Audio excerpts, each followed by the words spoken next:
Bonjour, et je suis vraiment heureuse de cette possibilité, qu'on peut dire, de faire un parcours à rebours pour vraiment donner un sens à ma trajectoire. Et alors, je dirais que j'en commence avec ma vie personnelle. Et cette vie personnelle est déjà, je dirais, un peu une vie qui est caractérisée dans être trickster toujours. Et trickster vis-à-vis de l'éducation, vis-à-vis de l'expérience familiale, et après, sera un trickster professionnel et disciplinaire.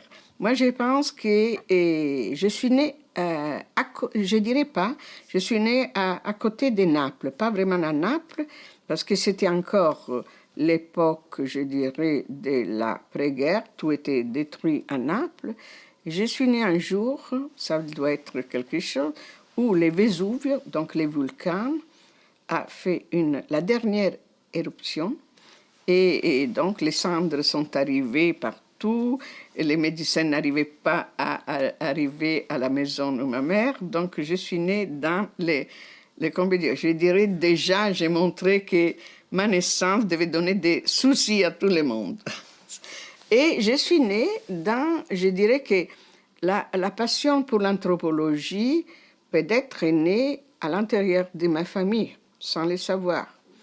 Et, car aussi je suis italienne, je viens d'Italie, mais avec le côté maternel très lié à Naples, je dirais plongé dans l'histoire de Naples, presque tous mes parents et ma famille de Naples n'ont jamais quitté Naples. Donc ils sont tous là, et dans tout, disons, pour différents siècles, mais je dirais complètement intégré à une identité napolitaine très forte.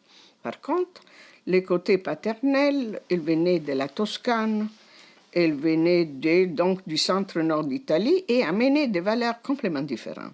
Alors, grandir dans ces familles qui, après la guerre, après les grands-parents, soit maternels que paternels, étaient très présents, je pense qu'il a donné déjà une espèce de, je dirais, rupture des civilisations, clash of civilization, parce qu'il y avait vraiment des façons de vivre, d'approcher le monde.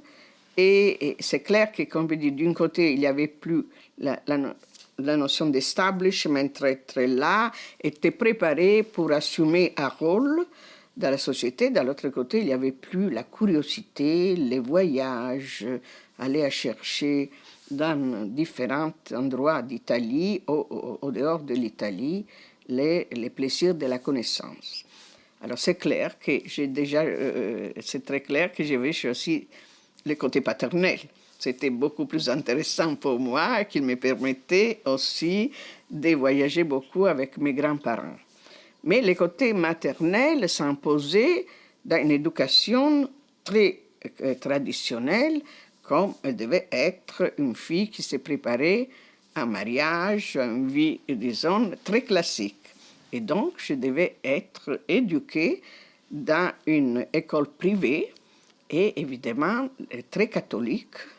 Donc, je pense qu'il y a quelque chose de très similaire avec le Québec, parfois. Mais donc, j'étais un pensionnat des sœurs à partir de l'âge de 6 ans jusqu'à l'âge de 18 ans. Cette histoire me rendait presque malade, parce que j'ai habité à côté du lycée plus prestigieux, plus important, disons, dans la vie, disons, dans la formation du savoir, mais très laïque.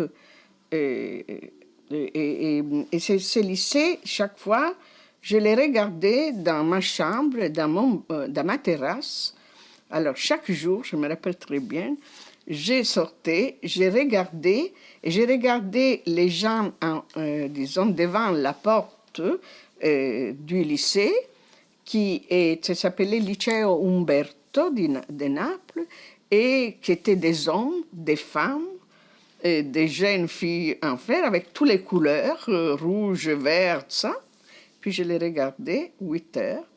Je rentrais dans ma chambre je m'habillais en bleu et avec petit collier blanche et j'allais à l'école du Sacré-Cœur du 6 ans à 18 ans. Ça, disons, a été, comment on peut dire, la base pour ma formation, je dirais, des ruptures pas avec la famille, mais disons avec les valeurs d'éducation de la famille. Et donc, je dirais que quand j'ai choisi d'aller à l'université, j'ai choisi d'étudier philosophie à Naples. Et l'école de philosophie à Naples était une école très, très importante parce que c'était une école qui était influencée énormément par les philosophes Benedetto Croce. On sait que Charles Taylor considère Benedetto Croce comme une des, je dirais, des philosophes les plus importants du XXe siècle. Et donc, c'était vraiment une école importante et prestigieuse et je voulais vraiment, comment dire, fuir un peu du domaine catholique et religieux dans lequel j'étais formée et entrer dans la vie universitaire. Mais j'ai entré dans la vie universitaire autour du 68. Donc, comment on peut dire, moi, mes 4 ans à l'université de Naples, parce qu'à l'époque, il n'y avait pas les 3 divisions, mais on faisait minimum 4 ans d'université et plus une soutenance de thèse. Donc, on peut dire que la lauréat classique de Naples était quelque chose qui aujourd'hui, je dirais, qu'entre c'est presque un doctorat. C'est presque un doctorat. Et j'étais complètement impliquée dans tous les mouvements du 68. Donc j'étais là, je me suis fait arrêter, j'ai vécu, comme on dit, une expérience politique très très forte, et cette expérience politique très forte a rendu, comme on peut dire, aussi très tendu les rapports avec mes parents, qui étaient quand même très ouverts, très libres, mais qui n'avaient jamais pensé de se retrouver une fille très impliquée politiquement, avec évidemment comment dire, les partis de gauche, très impliqués et très, très critiques vis-à-vis de cette éducation très bourgeoise qu'ils m'avaient donnée. Donc ça fait partie vraiment je pense, de cette quête de qu'est-ce que je voulais faire dans la vie où j'étais, comment je voulais comment peut dire, me rendre utile à la société. Ça, c'était aussi beaucoup cette idée donc d'un engagement social et politique. Vraiment, c'est clair que l'engagement social et politique est né comme réaction à une éducation très, très bourgeoise. Mais je pense que c'était vraiment la formule qui m'a accompagnée toute ma vie. Alors, donc ça, c'était de chercher, de ne croire jamais comment dire, cette éducation qui essayait de mettre dehors beaucoup de gens qui n'étaient pas considérés des égaux. Alors, donc je pense que là, il y a quelque chose qui est vraiment après, c'est les fils rouges qui va lier toutes les parties de ma vie et de ma formation. Ça, je dirais. Mais j'étais aussi dans une ville, Naples, qui, pour les premières 20 ans de ma vie, je ne voulais pas être à Naples. Donc, parce que Naples était le côté maternel, bourgeois et formel, et je voulais sortir, je voulais essayer de trouver d'autres possibilités de m'échapper, mais jusqu'à 23 ans, j'étais à Naples. D'autre part, aujourd'hui que je suis plus sage et vieille, je comprends que Naples est une ville très intéressante, parce que c'est une ville de la contradiction permanente. C'est une ville qui est l'Occident, mais c'est un Occident, je dirais, complètement chaotique, complètement lié à une certaine anarchie permanente. Et donc, je dirais qu'il y a quelque chose dans la ville de Naples qu'on ne sait jamais où elle est vraiment. Est-ce que c'est le début de quelque chose qui appartient à d'autres civilisations qui ne sont pas seulement les civilisations occidentales? Est-ce que Naples est une ville conforme à les autres villes disons, qui sont très importantes en Italie. Elle était quand même une des grandes capitales d'Europe pendant des siècles. Et donc, cette idée d'une grande capitale reste, mais reste aussi, comment dire, une façon de vivre très, très anarchique. Moi, j'ai toujours dit, j'ai vécu dans un corps anarchique, qui était ma ville. Et donc, je pense que j'ai aussi absorbé cette idée qu'il faut être toujours en permanence un peu, je dirais, rebelle. Être rebelle, être nomade, si je dois penser cette première partie de mon existence. Mais cet être rebelle et nomade m'a rendue donc très, très curieuse vis-à-vis des, disons, je dirais, de ma formation. Là, j'étais très rigoureuse. Et donc, d'un côté, les grands engagements politiques et la participation très forte à la période 67, 68, 69 était vraiment quelque chose de très dur. Mais dans ces moments très durs, aussi la philosophie à Naples a eu je dirais, une transformation très importante. La phénoménologie est arrivée et donc avec la phénoménologie aussi une série de profs qui on peut dire, constituait, disons, une nouveauté absolue et une opposition à l'historicisme de Benedetto Croce, mais aussi une façon d'être tous ensemble, de faire la commune de la pensée critique. Bref, je me suis habituée à cette idée qu'un professeur qui voulait vraiment enseigner la pensée critique, il devait continuer au-delà de l'université. Donc, s'est rencontré dans les bars, s'est rencontré dans des maisons, continuer à discuter, comme était l'époque. Mais je ne pensais pas d'avoir, comment dire, cette chance. Après, j'ai compris. Là, j'étais, comment dire, je voulais savoir, je voulais comprendre et je voulais trouver des alternatives, comment dire, à ces valeurs qui étaient solides, éthiquement très, très bonnes, mais qui étaient faite par quelqu'un qui n'avait pas une curiosité très forte de la vie et une espèce de, je dirais, de boulimie de l'expérience. Alors, ça, je dirais, c'est ça la caractéristique. Donc, rebelle du début. Et dans cette rébellion, petit à petit, à un certain moment, je me suis dit, mais la philosophie est très loin de la vie. Elle est très théorique. Je vais comprendre un peu mieux ce que sont les relations humaines, les rapports avec les individus. Et donc, on a commencé à être très, très curieuse dans tous ces mondes que j'ai rencontrés à Naples, d'étudier la psychologie. Donc, le deuxième acte, disons, de ma formation, mais c'était une formation qui était, comme j'ai dit, un nomadisme des tricksters de la boulimie de la connaissance, de l'expérience différente. Et alors tout ça aujourd'hui, je dirais, c'est très normal de dire, moi je suis un produit du 68, presque banal, je dirais, presque banal. Et ça m'énerve beaucoup parce qu'à l'époque, j'ai pensé d'être unique, une espèce d'héroïne qui allait se battre contre tout et contre tout. Mais si je le regarde aujourd'hui, je dis, mais quelle banalité d'histoire personnelle, Mariella, que tu as eue.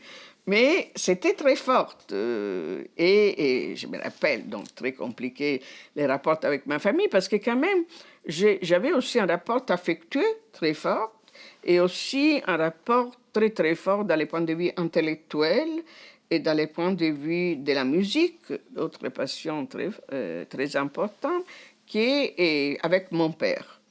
Alors, il y avait ces grands contrastes à l'idée que je ne pouvais pas être la fille qui faisait un parcours très, très précis, mais d'autre part, les sollicitations de mon père étaient des sollicitations qui n'étaient pas les pères classiques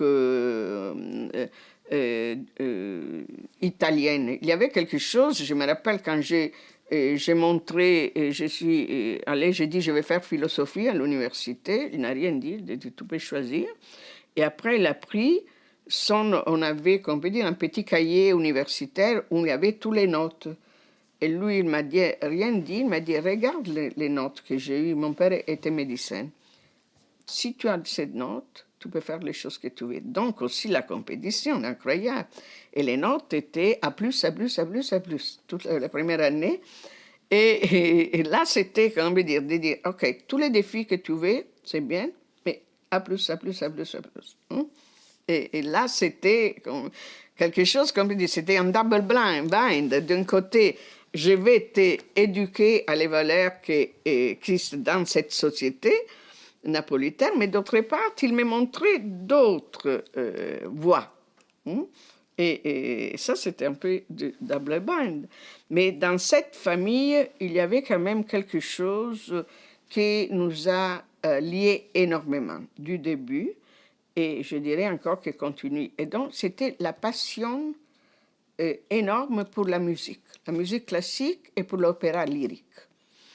Mon père m'a amené à voir la première opéra de ma vie, et que demain je regarderai en cinéma live au Metropolitan, c'était Turandot, et à 3 ans. Donc, à 3 ans, j'ai commencé à fréquenter les théâtres de l'opéra. À 4 ans, 6 ans, j'ai vu Bernstein qui arrivait à Naples, j'ai vu d'autres grands monuments de la musique et j'ai grandi avec cette passion énorme. Et peut-être que j'ai grandi avec cette passion énorme parce que c'était vraiment les vrais liens entre les côtés maternels et les côtés paternels. Pourquoi? Parce que mon père a été pour alliance lié à des liens de parenté de Giacomo Puccini. Alors ça, comme on peut dire, Giacomo Puccini a fait partie de l'histoire de mon enfance, de comment Giacomo Puccini avait donné un siège, un fauteuil particulier à la première des Tosca, la première mondiale à Rome, en lui disant « Marietta, tu dois me dire la vérité, s'il te plaît vraiment, parce que je ne crois pas à les journalistes, mais je crois à toi que tu as 9 ans. » Ok, donc, alors tout ça, ça faisait partie de la, comme je dirais, de l'histoire familiale, un peu d'une narration de la passion. Donc, la passion était liée beaucoup à cette idée que nous, on avait ce lien particulier avec Giacomo Puccini. D'un côté. Du côté maternel, les frères de mon grand-père, donc l'oncle maternel, que nous savons qu'il est très important dans certaines sociétés, l'oncle maternel était aussi un rebelle. Un peu comme moi, il me disait toujours, donc il s'est rebellé à l'éducation, il était l'aîné de cette famille maternelle très, on peut dire, traditionnelle, conservatrice, et il est devenu un ténor, presque un ténor très connu à travers le monde, et j'ai découvert, je savais un peu sa carrière, je l'ai rencontré, il m'a mené, quand j'allais à Milano, il m'a mené à la Scala, il m'a mené toujours dans les backstage avec les chanteurs, les chefs d'orchestre. Imaginez-vous, 9 ans, 10 ans, 12 ans, c'était pour moi le plaisir absolu. Et Zio Gennaro, et j'ai découvert qu'il a chanté à Montréal, dans 1922, 4 opéras. Donc ça, il a fait une carrière internationale. Je pense que je pourrais vous montrer une petite photo de Zio Gennaro. Il y a des choses qui sont très belles et que j'aimerais bien vous montrer. Ça, c'est une amie qui m'a fait ce cadeau pour mon anniversaire. Et c'est une grande artiste. Et ça, c'est Turandot, une interprétation de Turandot avec Giacomo Puccini. Ça, c'est vraiment, c'est très drôle. Et d'autre part, je vous montrerai Zio Gennaro dalla Lorelai, qui chante Lorelai. Alors ça, c'est J'ai d'autres photos de lui, mais ça, pour vous raconter, comment on peut dire, cette passion, c'est très important de vous raconter cette passion parce qu'à la fin de mon parcours, on reviendra sur la passion pour la musique et la connaissance de la musique. Mais c'était, comme on peut dire, quelque chose de plus de secret. C'était la communication familiale qui est restée toujours. J'ai rentré aussi quand j'étais du Canada. J'ai montré à mon père les dernières choses que les Metropolitan Opera faisaient. Et on discutait tout le temps. Donc, je dirais que la politique, mon père était toujours antifasciste et socialiste. Et donc, j'étais j'étais pas seulement socialiste, j'étais beaucoup plus de gauche, mais disons, la politique et la musique étaient quand même la vraie communication en famille. Très controversée, parce qu'après, il m'a poussé à faire des choses complètement conformistes, mais ça, c'était la... Alors, ça, je pense que pour vous expliquer mon enfance et mon adolescence, et c'est très très simple. Moi, je me rappelle encore une phrase que je disais toujours à mes parents. Quand je voulais quelque chose, elle me disait non, ça c'est pas possible. Je voulais aller à vivre toute seule. Et là, je disais mais pourquoi il semble être un crime quelque chose à Naples si j'étais née à Londres, si j'étais née en France, en Angleterre, aux États-Unis, ça serait tout à fait normal. Qui a 20 ans, tu t'en vas, tu vas à l'université et tu prendre un appartement tout seul. Alors ça, c'était, je me rappelle encore une autre petite souvenir, c'est clair, alors autour du 67, 60, les 68, et j'ai fait quand même deux choses très importantes. Et pendant le printemps de Prague, je suis partie en vitesse. J'ai resté à Prague avec une amie 3 mois. Donc, peut-être que après, je peux vous montrer un petit souvenir d'une photo de Prague, de Malastrana, où écrit avril 68. Et encore, j'ai pris la décision de partager un bureau avec des amis. Donc, des amis et moi. 3 amis. On a loué. Alors, j'ai rentré à dormir encore chez moi, chez mes parents. Mais, disons, j'ai commencé à montrer que j'avais une vie alternative et que je pouvais très bien vivre avec des hommes qui étaient seulement des amis. Et une de ces amies est devenue après une des plus grandes photographes, je dirais, de la planète aujourd'hui. Le Louvre lui a consacré une exposition il y a 3 ans, 4 ans, mais je l'ai regardé bricoler avec les photos.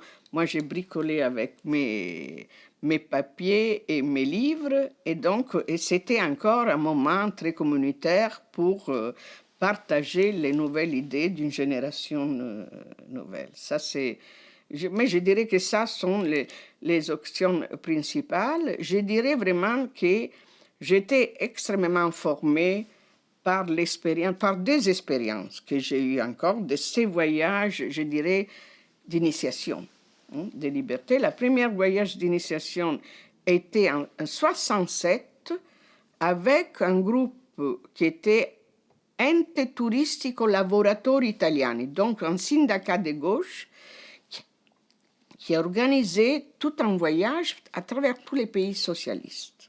Donc, pour la première fois, j'arrive jusqu'à Russie, à travers tous les pays. On était en pleine guerre froide. Et puis, j'arrive à avoir la permission de faire la transsibérienne.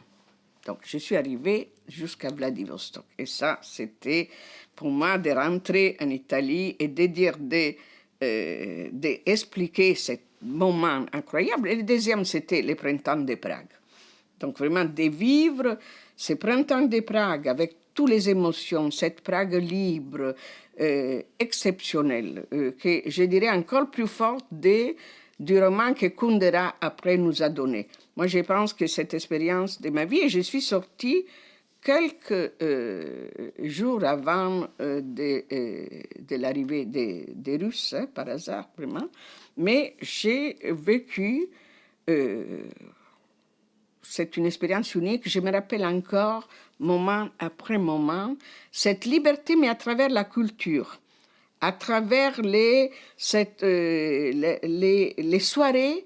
Quelqu'un arrivait et disait une poésie, quelqu'un jouait les violons, il y avait tous les étudiants dans les rues. C'était une expérience vraiment, je dirais, mythique, dans l'idée que les voyages, pour moi, c'était toujours les voyages de la liberté, les voyages de comprendre. Donc, les pays socialistes, les pays en 67 et le printemps de Prague en 68, et je pense que ça sont vraiment les moments, qu'on peut dire, qui m'ont fait comprendre que je devais jouer un autre jeu, chercher moi-même une série de réponses, parfois trop idéologiques, ça c'est clair. Hein? Moi, je me rappelle très bien, en Russie, il y avait quelqu'un dans les métros qui me regarde à Moscou. J'avais des bagues. Elle me demande pourquoi vous avez ces bagues. Je dis pourquoi, je ne sais pas, elle me plaît. Non, elle doit avoir, si vous avez des bagues, elle doit avoir quelque chose. Et là, il y avait l'idée du politique et de l'esthétique, en contraste. Je dis, mais c'est pas possible. Alors, je rentre chez moi et je me dis, terrible, terrible. Nous sommes vraiment des bourgeois horribles. Moi, je suis allée là-bas, je n'avais pas la sensation et la compréhension. Je n'avais pas la capacité de répondre. J'avais seulement cette bague parce que j'aimais cette bague. Mais lui, il me répondre politiquement. Il m'a mis dans une situation où vraiment j'ai compris comment moi-même j'étais bourgeoise. Je me rappelle très bien cette crise très, très profonde que je devais donner un sens toujours à ma vie. Aujourd'hui, je comprends très bien comment j'étais naïve, mais c'était important. C'était important parce que j'essayais, comme on peut dire, certaines réponses éthiques à ma vie et à mon monde, je dirais, oui, à mon monde qui allait à devenir de plus en plus grande et plus complexe. Ça, c'est la... oui.